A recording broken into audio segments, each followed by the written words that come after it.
Nearly 30 years after Tupac Shakur was murdered in Las Vegas, the man accused of orchestrating it is finally headed to trial. Here's what we actually know. On September 7th, 1996, one of the most influential artists in music history was shot 4 times on the Las Vegas Strip. He died 6 days later. For nearly 30 years, no one was ever convicted. Now, after decades of documentaries, books, and dead ends, that is about to change. Before we go further, the man now charged in this case has pleaded not guilty. Nothing in this video states or implies that he is guilty of any crime. Everyone is presumed innocent until proven guilty in a court of law. Every claim here is sourced to court filings, police records, contemporary news reporting, and his own public statements over the years. Tupac Shakur was 25 years old. Raised by a mother who had been a Black Panther activist, he broke out as part of the rap group Digital Underground before going solo, then built a second career as an actor in films like Juice and Poetic Justice. He was a study in contradiction, capable of tender, socially conscious songs about his mother in one breath and hardened thug life bravado in the next. In just a few short years, he had become one of the most influential voices in hip-hop, signed to Death Row Records and already a cultural icon. By 1996, he had released the double album All Eyes on Me, one of the best-selling hip-hop records ever made. By the mid-90s, hip-hop's East Coast-West Coast rivalry had turned personal and dangerous. Tupac had accused associates of Bad Boy Records executive Sean Combs and rapper The Notorious B.I.G. of being involved in a 1994 shooting that wounded him in New York, an accusation both men always denied. By the fall of 1996, the two rap camps Death Row and Bad Boy were deeply and publicly at odds. On the night of September 7th, Tupac was in Las Vegas for a Mike Tyson heavyweight fight at the MGM Grand. He arrived with Death Row Records founder Suge Knight and a large entourage in town for what was supposed to be a celebration. Inside the hotel, surveillance cameras captured Tupac and members of his entourage confronting and beating a young man named Orlando Anderson in the lobby. Witnesses say it stemmed from an earlier conflict between Anderson's gang associates and Death Row. Anderson would soon become central to everything that followed that night. Hours later, Tupac and Suge Knight left the MGM Grand in Knight's black BMW, heading toward a club Knight owned nearby. This photograph, Tupac in the passenger seat, Knight driving, is one of the last images ever taken of him alive. At around 11:15 that night, while stopped at a red light on Flamingo Road, a white Cadillac pulled up alongside the BMW. Multiple shots were fired into the car. Tupac was struck several times. Prosecutors say he, not Knight, was the intended target. Tupac was rushed to University Medical Center in critical condition. He died 6 days later, on September 13th, 1996, at the age of 25. For nearly 3 decades, no one was ever arrested. Las Vegas police long believed the shooter was Orlando Anderson, the same man beaten in the MGM lobby hours earlier. He denied any involvement to detectives and was never charged. In the years that followed, the case became the subject of countless documentaries, books, and podcasts. Retired detectives, journalists, and former gang members all offered their own version of what happened that night on Flamingo Road. But for decades, none of it amounted to an actual criminal charge. In May 1998, less than 2 years after Tupac's murder, Orlando Anderson was killed in an unrelated shooting in Compton, California. He was 23 years old. Whatever he knew about that night, he took with him. The murder weapon itself has a strange history of its own. In 1998, a handgun was found in a backyard in Compton. Years later, ballistics testing reportedly matched it to Tupac's killing, but Las Vegas police disputed that finding. The weapon sat in storage for years and was ultimately destroyed by federal agents in 2013, long before it could ever be presented as evidence in court. That's where Duane Davis comes in, known on the street as Keffe D. Davis was Orlando Anderson's uncle, and by his own later account, he was in that white Cadillac the night Tupac was killed. Beginning in the 2000s, Davis started talking publicly about what he says he knew. He gave a recorded interview to Los Angeles police in 2008 in exchange for limited immunity on unrelated drug charges. He later appeared in a VH1 docuseries and was featured in a retired detective's book called Murder Rap. Then, in 2019, Davis published his own memoir titled Compton Street Legend. Its subtitle promised street-level accounts of both Tupac's murder and the still unsolved killing of the Notorious B.I.G. 6 months later in Los Angeles, a case that has also never resulted in an arrest.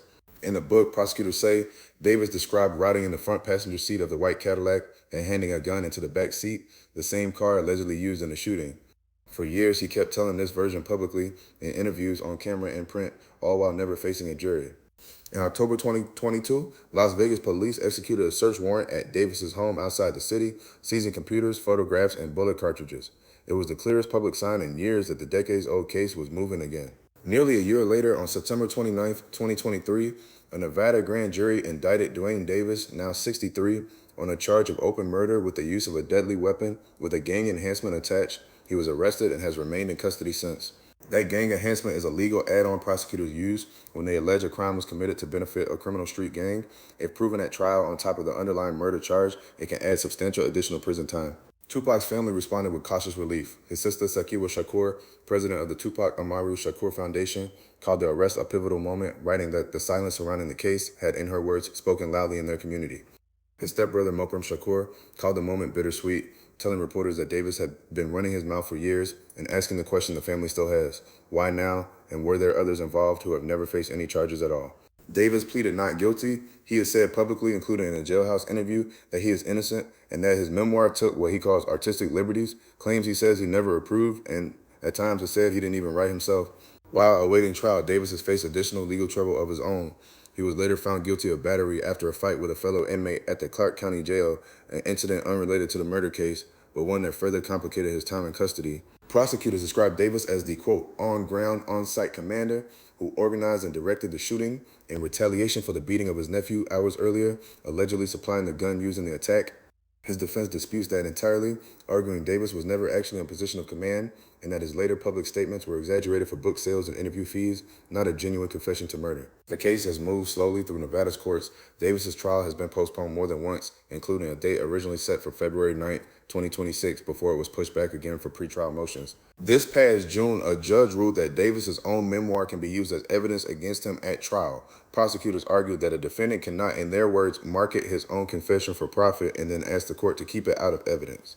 Then, on July 28, 2026, just days before this video, the judge went further, ruling that Davis's 2008 recorded police interview can also be presented to the jury. For years, prosecutors say they didn't have enough to bring charges despite Davis's public claims. Corroboration, they said, is different from a confession that can hold up in court. It was the accumulation of his own recorded statements over nearly 2 decades, prosecutors say, that ultimately built the case against him. Jury selection is set to begin August 10, 2026 in Clark County, Nevada, nearly 30 years after Tupac's murder. The trial itself was expected to last several weeks. Prosecutors are expected to lean heavily on Davis's own recorded words, the 2008 police interview, and the memoir he later published. If convicted, Davis faces life in prison without the possibility of parole. If acquitted, he walks free. Real questions remain headed into trial. Was Davis truly giving orders that night, or was he embellishing his own role for book sales and interview fees as his defense claims? Did Orlando Anderson, dead now for more than 25 years, actually pull the trigger? And as Tupac's own family has asked publicly, were there others involved who were never charged at all? A jury will finally have to weigh in. Suge Knight, who was driving the car Tupac was shot in, has never been charged in connection with the killing. In past interviews, he has said he does not believe Davis's account. Knight is currently serving a 28-year sentence in a California prison for an unrelated case, a 2015 incident in which he ran over 2 men with his truck, one of whom later died. His earliest possible parole date isn't until 2034. Tupac's death also became one of the most theorized about moments in music history. Persistent rumors that he faked his death and is still alive have circulated for decades, fueled partly by the fact that he was cremated just 1 day after he died. Members of his own group, the Outlaws, have said they later mixed some of his ashes into marijuana and smoked it in his memory. Nearly 30 years later, Tupac Shakur's music and influence have only grown.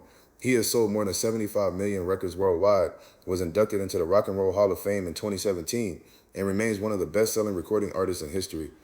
For his family, this trial may be the closest thing to an answer they ever get. For a case this old, a conviction would be historic, one of the rare times a decades-old celebrity murder case actually reaches a verdict. An acquittal would leave the same unanswered questions that have surrounded this case since 1996. Only this time, there may be no one left to charge. CrimeTownTV will be following this trial as it happens. Subscribe to see how one of the most famous unsolved murders in music history finally reaches a jury nearly 30 years later. We'll be following this trial as it happens. If this story mattered to you, take a moment to like and subscribe and turn on notifications. This has been CrimeTownTV.